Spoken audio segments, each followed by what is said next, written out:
کہ انہوں نے غلط طریقے سے جناب وہ جو تھا بینچ وہی تحلیل کر دیا. تو خیر وہ 2 ججز نے اپلوڈ کروا دیا تھا فیصلہ اور جسٹس عامر فاروق نے وہ فیصلہ اتروا دیا تھا. میں مقصد عرض کرنے کا یہ ہے کہ ٹائم لیا جاتا ہے بعض اوقات کہ ججز پر دباؤ ڈالا جا سکے, اور یہ وقت مل گیا ہے. ورنہ جو بڑے زبردست لوگ ہیں وہ یہ بات واضح طور پر کہہ چکے ہیں کہ قاضی صاحب تو اسی دن 25 جون کو ہی فیصلہ سنا دیتے اگر ان کے پاس میجورٹی ہوتی, لیکن وہ نہیں بن رہی ان کے پاس میجورٹی. تحریک انصاف کے خلاف حکومت کے حق میں فیصلہ دینے کے لیے یا آئین کی خلاف ورزی کرنے کے لیے, یا یہ کہیں کہ آئین جو دوسری طرف ججز سمجھ رہے ہیں اس کے لحاظ سے آپ دیکھیں وہ سمجھتے ہیں مخصوص نشستیں نہیں مل سکتی اس طرح اتحادیوں کو, آئین میں جو تناسب ہے اس سے بڑھ کر کیسے دیا جا سکتا ہے. تو یہ سب باتیں نظر آ رہی ہیں, اور اسی وجہ سے پھر قاضی صاحب نے 1 ہفتے کا وقت دیا ہے. تو اب دیکھتے ہیں کہ 1 ہفتے میں بھی کیا ہوتا ہے, لیکن اس کا الٹا اثر بھی ہو سکتا ہے کہ دوسرے ججز سمجھیں گے بھائی آپ یہ چیز ہمیں نہیں سمجھ آ رہی. لکھا جا رہا ہے کہ مخصوص نشستوں کے معاملے کے بعد قاضی صاحب کو ایکسٹینشن دینی ہے اور ان کی مدت ملازمت بڑھانی ہے, اور وہ تبھی ہو سکتا ہے جب آئین میں ترمیم کے لیے مزید 2 تہائی اکثریت چاہیے ان کو. تو وہ تو ملتی نظر اب نہیں آ رہی, یہ لوگ اب کہنے لگ گئے ہیں.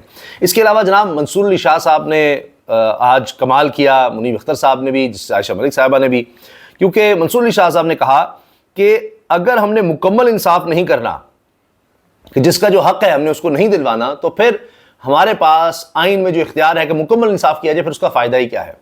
جسٹس اطہر من اللہ صاحب نے بھی بڑے واضح طور پر اٹارنی جنرل کو کہا کہ آپ ہم سے یہ چاہتے ہیں, اٹارنی جنرل صاحب جو حکومت کے نمائندے ہیں, کہ الیکشن کمیشن نے غلط تشریح کی اور ہم اس کو انڈورس کر دیں, مان جائیں کہ سپریم کورٹ کا فیصلہ بلہ چھیننے کا, اور اس کی تشریح یہ کر دی کہ جی یہ تو پارٹی ہی نہیں ہے, اور اب ہم اس کو مان بھی جائیں کہ ہاں جی الیکشن کمیشن نے ٹھیک کیا. یہ آپ چاہتے ہیں ہم سے, یہاں پر بھی کوئی جواب نہیں ہے.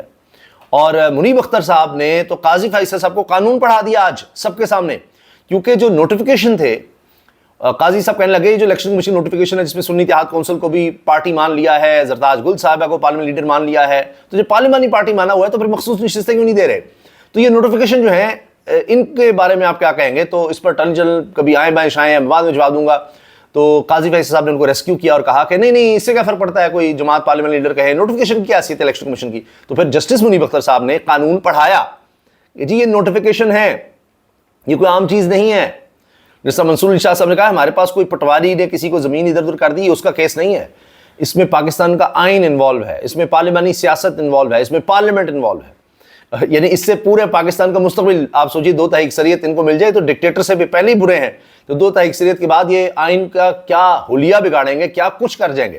اپنی سیاست انہوں نے پہلے ہی دفن کر لی ہے, تو پھر کیا ہوگا. اچھا ایک بہت اہم بات جو میں بھول رہا تھا, مجھے شروع میں ضرور کرنی چاہیے تھی, کہ یہ تو سپریم کورٹ میں جو کچھ ہوا وہ ہوا, سپریم کورٹ سے باہر دیکھیے کیا ہو گیا ہے. وہاں تو چھکے چھوٹ گئے ہیں.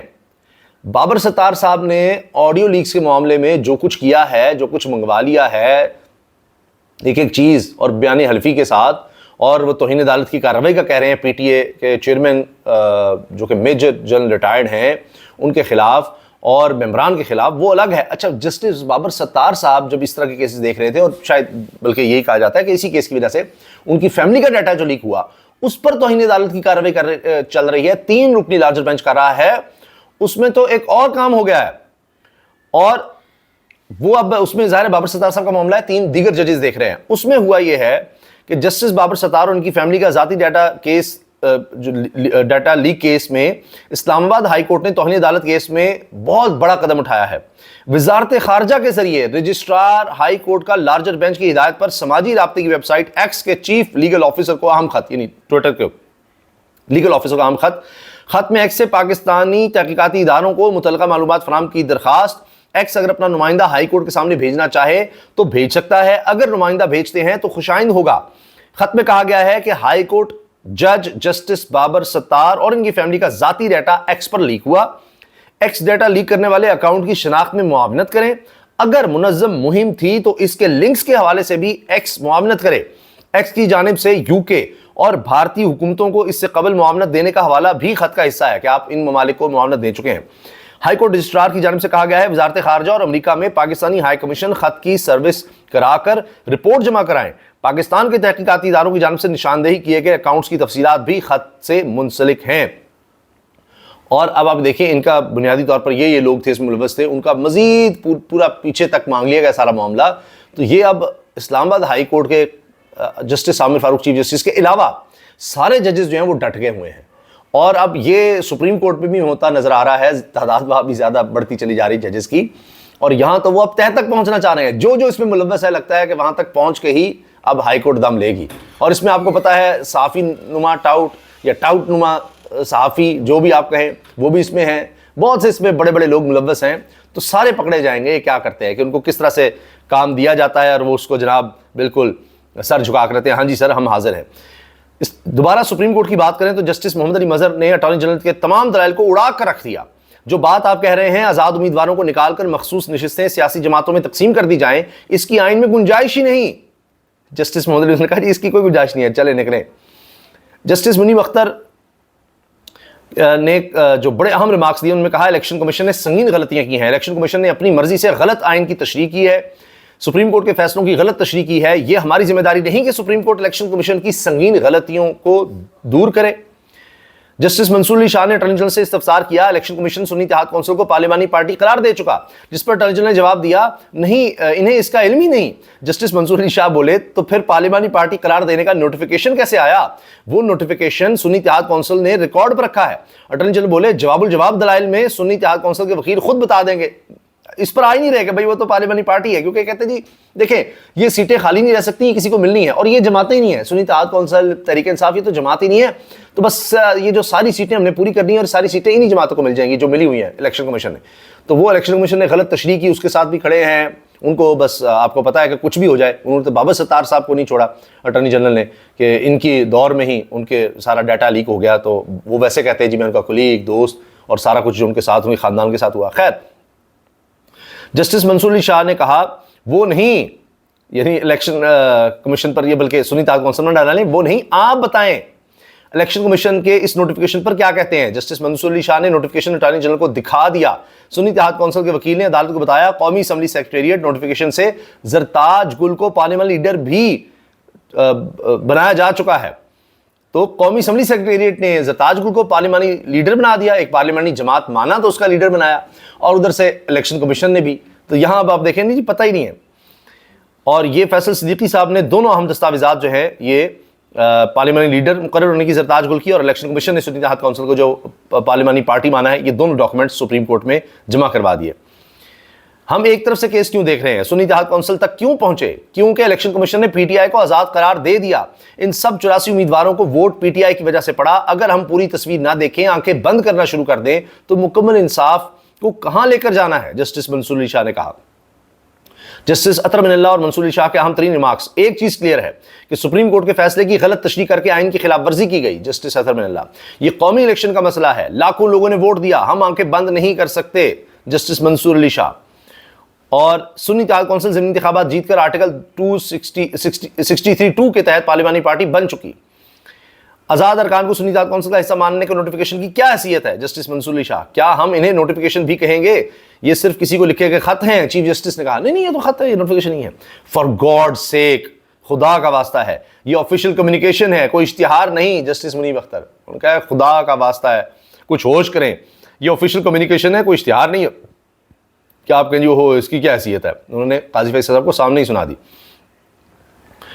ہم سب انصاف چاہتے ہیں. آپ سپریم کورٹ کے تمام فیصلے پڑھیں, انہوں نے نظریہ ضرورت کو جنم دیا. انصاف کے اصولوں پر پاکستان ایک بار آئین کے راستے پر چلنے دے, چیف جسٹس قاضی فیصل نے کہا.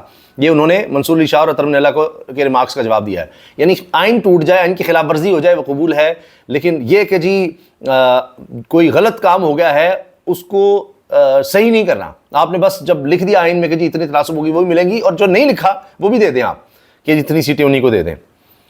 اب سب یہ پوچھ رہے ہیں کہ جی یہ کورٹ پروسیڈنگز آگے کیوں گئی؟ 15 منٹ میں سارا کچھ مکمل ہو رہا تھا, پھر بھی قاضی فیصل صاحب نے 1 ہفتے کا وقت کیوں دے دیا؟ یہ جناب سب سے بڑا سوال ہے. اور سب مسائل ہیں الیکشن کمیشن کی غلطی کی وجہ سے. کیا سپریم کورٹ کی ڈیوٹی نہیں کہ ان غلطیوں کو ٹھیک کرے؟ جسٹس منیب اختر. جسٹس منیب نے کہا پارلیمانی نظام کی بنیاد سیاسی جماعتوں پر ہے, کیا وہ قانونی آپشن نہیں اپنانا چاہیے جو الیکشن کمیشن کی غلطی کا ازالہ کرے؟ سپریم کورٹ میں مخصوص نشستوں سے متعلق کیس میں جسٹس منیب نے ریمارکس دیے کہ سوال یہ ہے کہ آزاد اراکین کی بڑی تعداد آئی کہاں سے؟ یعنی آپ تحریک انصاف کو اگنور کر ہی نہیں سکتے. قاضی فائسہ نے الیکشن کمیشن کے نوٹیفیکیشنز کو قانونی دستاویز ماننے سے انکار کر دیا. جسٹس منیب اختر نے جواب میں قانون پڑھا دیا. منصور علی شاہ کی طرف سے سوال آیا کہ اٹارنی جنرل صاحب سنی اتحاد کونسل پارلیمانی پارٹی ہے، اٹارنی جنرل لا علم نکلے، جس پر فوری قاضی القضاء نے اٹارنی جنرل کو ریسکیو کیا کہ پارلیمانی پارٹی ہے کہ نہیں اس سے کوئی فرق ہی نہیں پڑتا، آگے چلیں، جس پر جسٹس عائشہ ملک نے کہا فرق پڑتا ہے۔ نہیں جی، جسٹس عائشہ ملک صاحبہ بھی آ گئی، بشارت راجہ صاحب رپورٹ کر رہے ہیں۔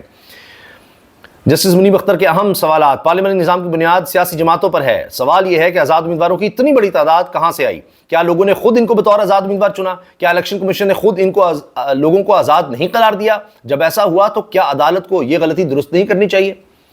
جو اہم ترین چیزیں ہیں وہ میں چاہ رہا ہوں آپ کے سامنے رکھ دوں، بس چند اور رہ گئی ہیں، مجھے پتا ہے تھوڑی ویڈیو طویل ہو رہی ہے، لیکن آج کی پروسیڈنگ کیونکہ پھر اب ہفتے بعد آنی ہے تو بڑی اہم ہے کہ آج آپ کو نظر آ جائے کہ ججز کا مائنڈ کس طرف جا رہا ہے۔ اٹارنی جنرل سپریم کورٹ میں یہ موقف اپنا کر پھنس گئے کہ سنی اتحاد کونسل پارلیمانی جماعت نہیں، عدالت نے الیکشن کمیشن قومی اسمبلی سیکریٹریٹ کے نوٹیفیکیشن دکھا دیے جو اسے پارلیمانی پارٹی مان رہے ہیں۔ اب یہاں یہ سارے نوٹیفیکیشن نہیں کہانی بدل دی ہے، یہ پٹواری کے ایک زمین پر فیصلے کی اپیل نہیں ہے۔ جسٹس منصور علی شاہ کا یہ بہت بڑا کیس ہے۔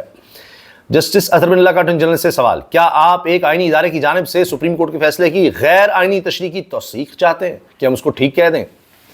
ہم ایک طرف سے کیس کو کیوں دیکھ رہے ہیں؟ سنی اتحاد کونسل تک کیوں پہنچے؟ کیونکہ الیکشن کمیشن نے پی ٹی آئی کو آزاد قرار دے دیا، ان سب 84 امیدواروں کو ووٹ پی ٹی آئی کی وجہ سے پڑا۔ اگر ہم پوری تصویر نہ دیکھیں، آنکھیں بند کرنا شروع کر دیں تو مکمل انصاف کو کہاں لے کر جانا ہے؟ جسٹس منصور علی شاہ۔ جسٹس قاضی فائزہ صاحب ایک بار پھر جسٹس عائشہ ملک سے الجھ پڑے۔ اٹارنی جنرل نے مخصوص نشستوں کے کیس میں مکمل انصاف کی مخالفت کی تو جسٹس منصور علی شاہ نے ان کے سامنے سوال رکھا، ہم آنکھیں بند نہیں کر سکتے، ہم اگر پوری پکچر نہ دیکھ سکیں تو پھر مکمل انصاف کے اختیار کا کیا کرنا ہے؟ ہم سب کو پتا ہے اتنے آزاد امیدوار پی ٹی آئی سے وابستگی دکھا کر ہی آئے، ان کو ووٹ اس وجہ سے پڑے تھے۔ مسٹر اٹارنی جنرل، آپ میرے سوال کا جواب نہیں دے رہے، آئین کی سنگین خلاف ورزیاں ہوئی ہیں، آپ ہاتھی کے کردار کو اگنور کر رہے ہیں۔ جسٹس اطہر بن اللہ، دو وکلاء نے بات کرنی ہے اور وہ ٹوٹل 20-25 منٹ لے کر بات مکمل کر سکتے تھے، لیکن قاضی فیصل صاحب نے 1 بجے ہی سماعت ختم کر دی۔ 1 سیٹ جیتنے والے کو 2، 0 جیتنے والے کو 2، 5 جیتنے والے کو 7 مخصوص نشستیں، خیبر پختونخوا میں ڈبل ٹرپل سیٹیں مل رہی ہیں۔ جسٹس سید حسن اظہر رضوی نے یہ سوال اٹھا دیا۔ اور آخری جناب بات، سیاسی جماعتوں سے اتنی سیٹیں حاصل نہیں کی، لیکن انہیں مخصوص نشستیں زیادہ مل گئیں، یہ کیسے دی گئیں؟ مطلب جتنی سیٹیں ان کی ہیں اس سے ڈبل ٹرپل انہیں مل رہی ہیں۔ جسٹس سید حسن اظہر رضوی، اب آئین کی منشا یہ ہو نہیں سکتی، یہ تو جمہوریت کا تقاضا ہی نہیں ہے، جس کو جتنے لوگوں نے ووٹ دیے ہیں اس حساب سے اس کو آگے ریپرزنٹیشن ملنی چاہیے اس جماعت کو۔ یہاں تو جناب ایسے ہے کہ الیکشن کمیشن خود ہی سب کچھ بنا ہوا تھا، تو اب اس سے نکلنا ناممکن لگ رہا ہے۔ یہ جس طرح قاضی صاحب کہتے تھے نا جی آئین تو بالکل ایسے جیسے میٹرک کے بچے کو بھی سمجھ آ جائے، تو کم از کم اس سماعت سے یہ جو طویل کرتے چلے گئے ہیں کہ جی ججز کو بنا لیں، اس میں یہ فائدہ ضرور ہوا ہے کہ پوری قوم کو سمجھ آ گئی ہے کہ یہ الیکشن کمیشن نے کتنا بڑا بلنڈر کیا ہے اور کتنی دھاندلی کی ہے کہ اب اس کو سمجھ نہیں آ رہی کہ اس کو کس طرح سے اب وہ جسٹیفائی کرے۔ اجازت دیجیے، اللہ حافظ۔